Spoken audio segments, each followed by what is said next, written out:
Good afternoon. Today, January 30th, and it's like 4 o'clock in the afternoon in Austin, Texas time. So, what we're gonna discuss today is about the present war and the predicted world peace as the outcome of the war. As we always remember, that the war is for peace, although it's not a peaceful act. But at the end, uh, the goal is for a peace. Um, Usually, the peace is come from the defender or the liberators, and the carnage is the goal for the invaders. So, and we're as a world community people or citizen of the world think this outcome of the war will be so pleasant or a peaceful deal and peaceful for all of us. Here I will explain. At first, we were informed that Yevgeny Prigozhin, a Putin head of mercenaries and as a Putin chef, was killed in the battle a couple of days ago in the Donbass region. So it could be a rumor, but we believe this is a rumor. It's just a war propaganda for some people or YouTubers. So if it were part of the war propaganda, like I said in my previous content, was about needed of verification, and the day comes, the presents come, and we will be more informed. And as of right now, not clear yet whether Yevgeny Prigozhin is safe or not, or among the dead. So this is related to all his travel security, transportation that was the vehicle that he's supposed to be was planted with a self-detonated bomb that killed 3 of his security officers. That included him or not clear yet, because Russia, they never clarify stuff like this that will embarrassing them. So that was yesterday, and today we got more clarification. It seems like 3 of his people, so we're not sure if he's survived or not. So instead of announcing his 3 security officers died, as usual, Russian keep quiet and avoid any show of failure on their side. And here goes the rumor that is beneficial for the Ukraine war, for the Ukraine side. The Wagner has been contributing to the minimum advance in grabbing a bit more land at very costly in weapon, money, and many deaths, all in vain, for a small piece of land that they advance right now, and getting closer to Bakhmut. So they took over Solidar, an important region or county that is at the outskirts of Bakhmut, and now they try to surrender Bakhmut, but Ukraine is more rational. They given up the control, so they're not just a meat grinder, but also fight with wise, with brain. This is what Wagner doesn't have. I mean, they have brain, but their brain is more like muscle instead of brain. So they put more muscle portion instead of strategy.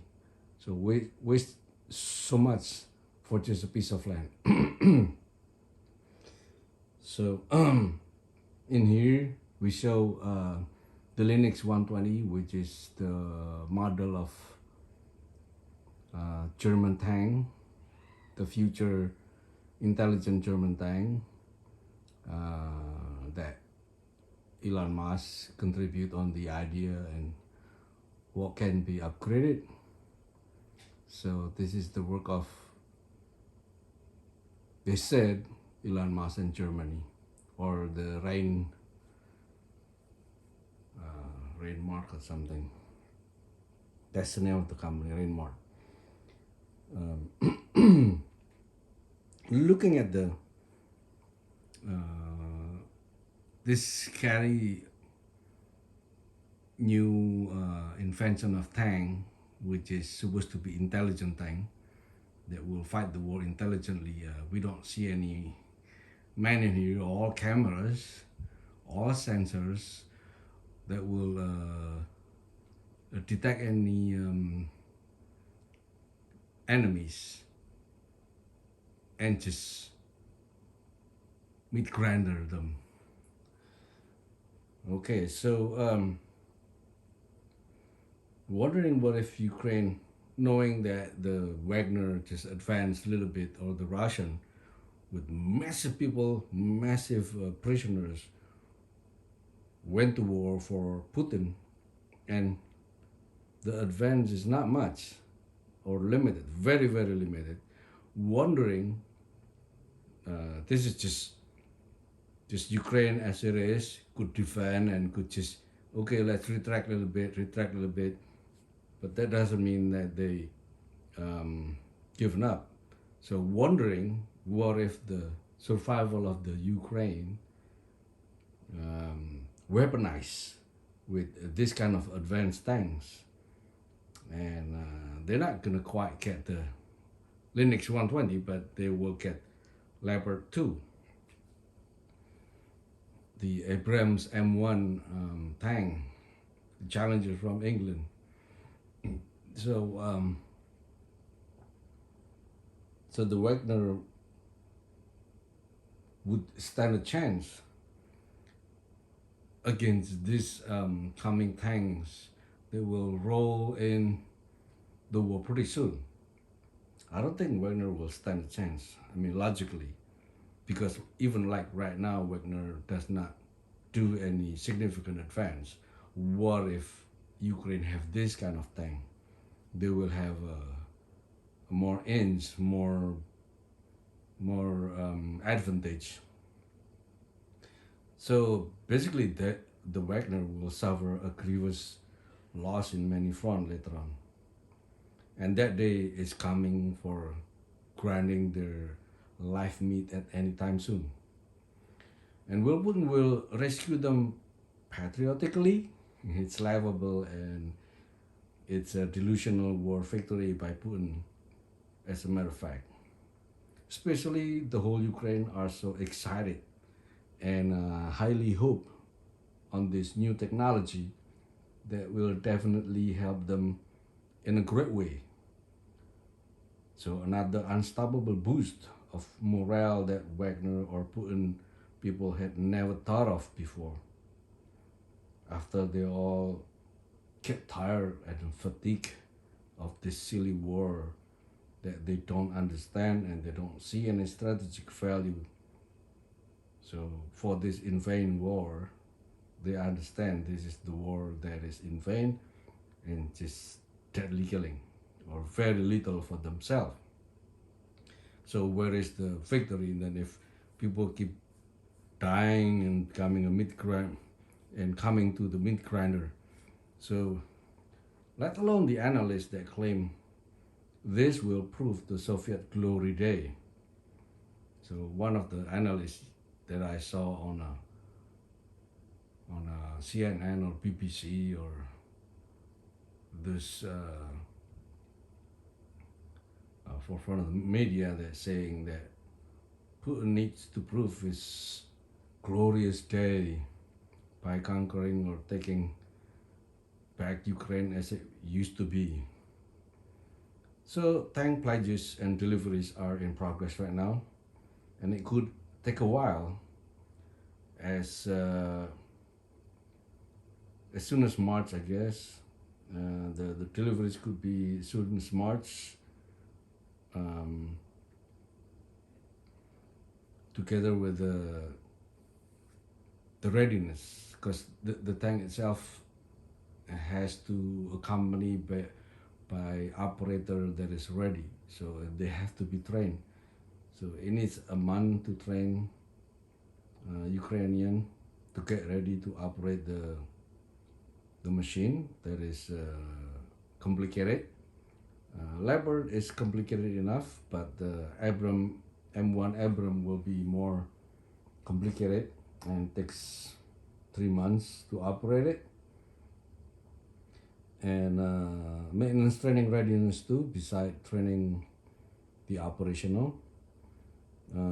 Total of 321 tanks, 8 to Ukraine by the West, with gradually delivered according to the Ukraine army or ambassadors to the NATO. So everything will be ready by the time the operation training and maintenance training is done. And right now, the Poland is ready to roll in the tank, and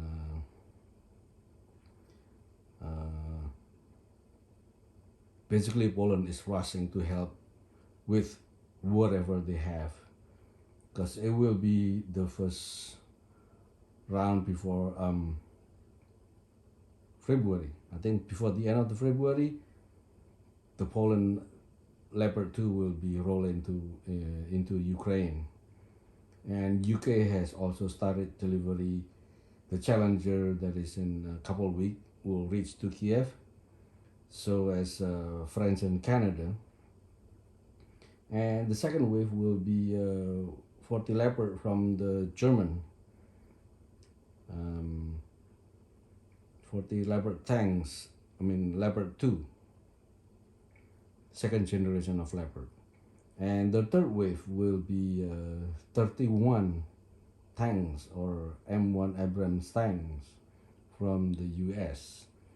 And more to come, like the long range HMARs, HIMARS that can reach Crimea, together with some F-16 to assemble Ukraine joint forces in taking back all their territories.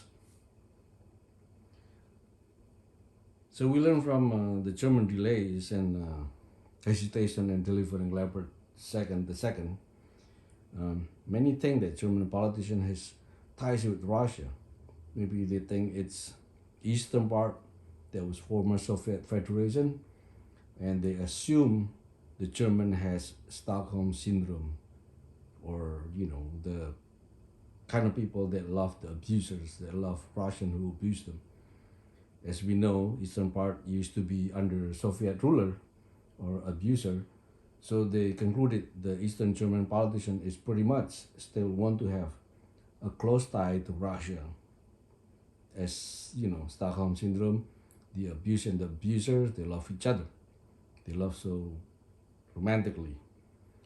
It's only need an affirmative from some Eastern German to verify this love affair, whether it's true or not. Why is it delayed? Why it's always mentioning the Russian interests to not providing the tanks so fast? But that was just fast, because now it turned out the German Chancellor's Olaf Scholz has agreed to send 40 of them, with still hesitation from the way he talked. So as far as we are aware, during the Russian colonialism, they had been rebel against Russia. But who knows, they missed the tortures and hardship during Eastern German occupation. It is somewhat shows by Olaf Scholz that he is reluctant or hesitant in and showing the revenge against Russia for whatever they treat the eastern part of Germany. So there's no revenge. There's no vengeful. Logically, we will think they will be very happy to have the opportunity to punish the Russian brutality during the occupation of Eastern Germany. Or this can be generalized the Western way of thinking about revenge that is completely different than Asian. Sorry to be a stereotype. The Asian, they tend not to forget what Japanese did during their occupation, because they were it's like a occupation full of brutality, and until now they're still fighting for the rape victim or sex slavery by Japanese till these days. Like in Korea, the Korean government agreed to compensate all those rapist victims on top of Japanese compensation. So Japanese should be ashamed that they're not paying the whole amount. Instead, the Korean government still have to top the payment from the rape victim of the government of Japan during World War II. So as other Asian like the Philippines, Indonesia, and all the Western women that was raped by the by the Japanese. Uh, so on, or in a logical way, we say Western people are more rational than the Asian people. Sorry to be stereotyped. While Asian is more emotional and never forget the history scars in their hearts. The delay of tank deliveries, as well as as we are aware, these are all Western technology that prone to some engine failures, just like the old BMW or Mercedes-Benz or GMC or Ford that keep on being lemon or breaking down, unlike Asian, Japanese, Toyota or Honda.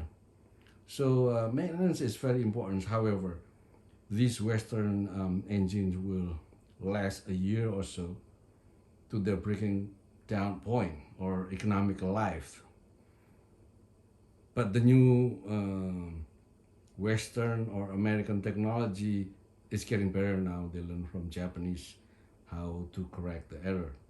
Anyway, in a year or so, Ukraine does not need to worry at all about maintenance because their breaking down is a year. So, as the 1 year breaking down point that require maintenance. Soon as the war will be over, Ukraine will be having so many machines and could potentially develop to be a weapon industry, like it used to be during when it was part of the Soviet Federation. So, what will happen? So, what will happen? Ooh, something wrong with the display. The Lynx 120. It was original. Okay, that's the Link 120. All right, so let's continue. So they could probably affect on Russian politics in post-war era.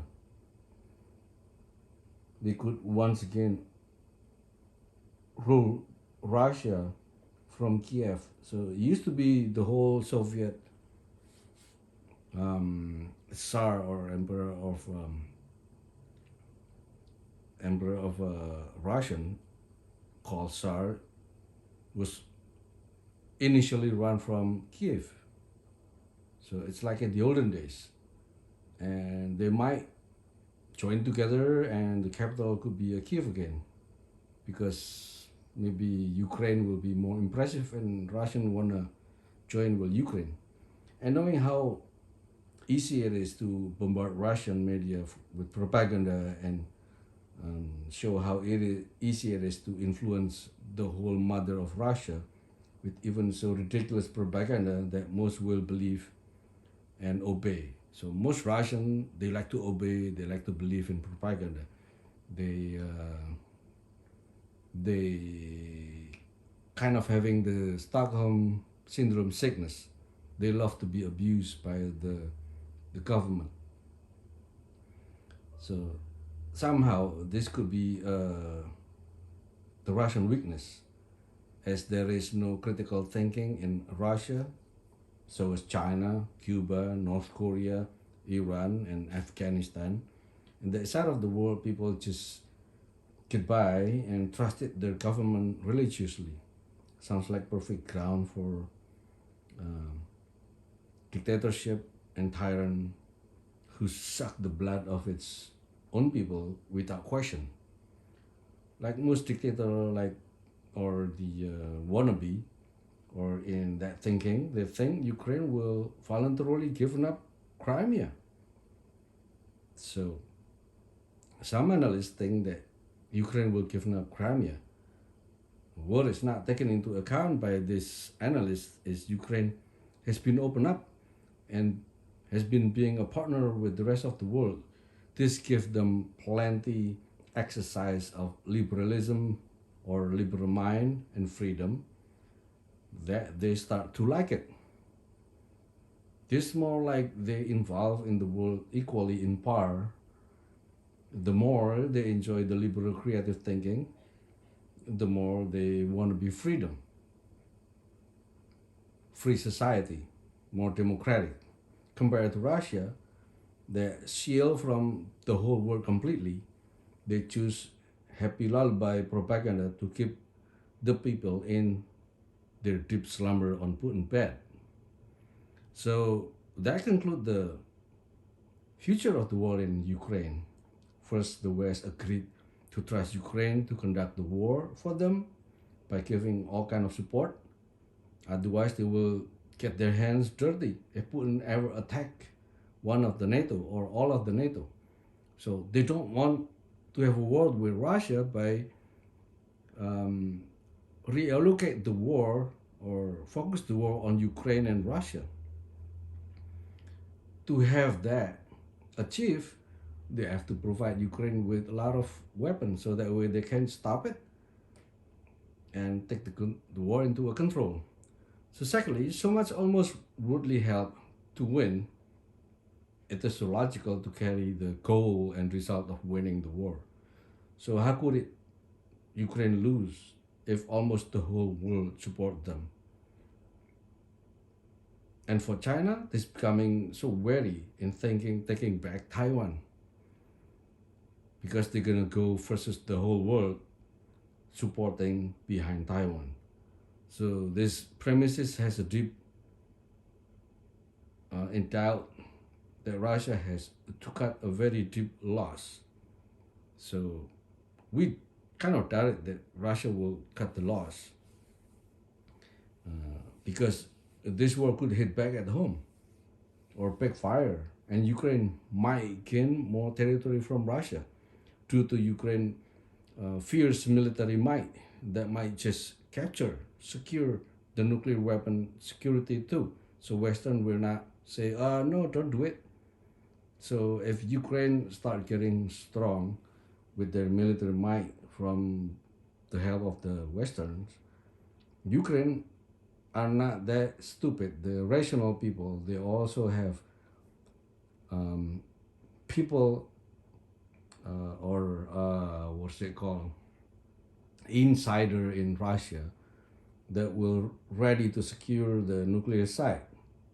So Ukraine also familiar with nuclear weapon during Soviet era because their nuclear weapon also silos in Ukraine that was dismantled, and Ukraine knows all about it. So they're pretty good. We know Ukraine military not only limited its operation in Ukraine, but also deep inside Russia. With the help of the West, Russian nuclear threat disarmament is mostly possible. So there you go. There's going to be Russian nuclear disarmament. That way, Russian will no longer have nuclear and not a threat to the world, but instead participate in the world peace. Would that be nice? So Russia need to realize all of this play out right now and start pulling up their soldiers and Wagner and just take care of their own people, country, and defenses, and forget about invading Ukraine that eventually will backfire and end up Ukraine invading Russia. And third, the days of nuclear threat disarmament is at near, and the world can start living peacefully with each neighbor without with each neighbor getting along without being afraid of a nuclear war and catastrophic as many regular logical Russian would have agreed. So most regular logical Russian would agree to live without nuclear or to live not next to the nuclear site or silo. Why would any Russian want to live next to a nuclear silo that is ready to self-explode by mistake or error or hijack or terrorize or blackmail? So this is very dangerous that can get out of hand. And we know the proof that a lot of the nuclear was stolen and transported and sold to some kind of terrorists, and the US has to rescue them. And for mostly living peacefully with any race and any country without worrying who should be conquering what, nor who should govern what country. So let's just let them run their own country. We are now focusing in our own freedom of wealth and advancement, and other countries should worry about their own wealth, their own defense, their own freedom, their own advancement, without worrying, oh, I'm gonna take the other country what for. So take care of your own people. Concentrate and focus on Russian people. So Putin stop messing around with any other country. Just build wealth for Russian. That way, Russian people will be better off, and Russian people will love, and if possible, liberate their mind. Don't shackle them with propaganda and lies, and just pushing them down under the surface of the world community. It's such a disgrace. So let's have a world peace. All right. Thank you for listening.